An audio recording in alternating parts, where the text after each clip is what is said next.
Өзі Алмаз Акунжанович, бұл азыркы министр здравоохранениянын кличкасы бар екен. Черный хирург деген. Бұл уағында Рысбек Акматбаевтарды операция кылып жүргөн. ОПГ-нын балдарын бекитип алып барып, ок тийгендердин же бычак жегендерди алып барып, үйүндө же бекитип операция кылып жүргөн.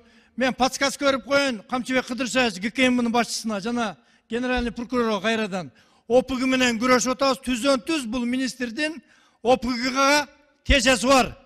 Қанчалаган балдарды бекитип, неофициальный операция кылып жүргөн киши Кыргызстандын саламаттык сактоо министри болуп турат.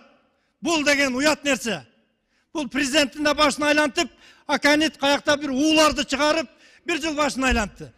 Эми жалпы Кыргыз элин башын айлантып, өлүмгө өйүп кетти. Буга чара көрүшүбүз керек. Урматтуу Алмаз Акунжанович, кече мен Туркияда жүрдүм, бир мемориал деген клиника көрдүм, обследовать. Косный мосту алмаштыра албай кыргыз баласы жүрүптүр, 20 жаштагы аэропортто иштейт экен. Телефонун сурасаңар берем. Манас аэропортто үйлөнө элек бала экен. Мен өзүм обследованиямдан отказ кылдым дагы, жана жигитте айттым. Десем, Туркия мамлекети 150 квота бериптир, Алмаз Акунжанович. Операцияларга. Бирок ошону жалаң таныш билиштери министрдин туган урук жанабысынын влияниясы менен гана бөлүнүп атыптыр.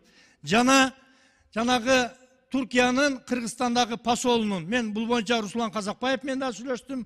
Ошо квоталар жең ичинен бөлүнүп кетип атыптыр. Өтө бардак, Минздрав. Бул кишинин ишин караш керек. Урматтуу Садыр Нуркожоевич, бул черный хирургду министр кылып коюп алып, Кыргыз элин бүт заблужденияга тыгып атат. Өлүмгө өйүп кетти. Рахмат.